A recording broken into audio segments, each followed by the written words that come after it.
Baby boomers, age 64 and 65, listen up. This is not something that's being talked about at a lot of companies. Is the fact that you may now be eligible for Medicare, but you're still working. So you think staying on your company health plan may be the best option, and it may be, but you have to know the differences. So I have a series for you. Please listen up, please follow, and let me know.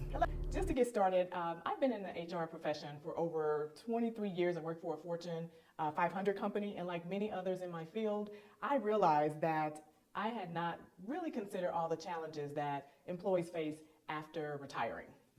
So I thank you today for coming in and discussing with me the daunting challenges that employees face after retirement or after they leave the workforce.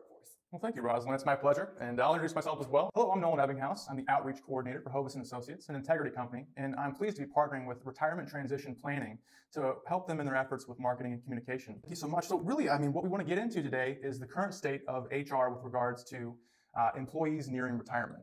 And with that, we'll go ahead and jump into our questions here.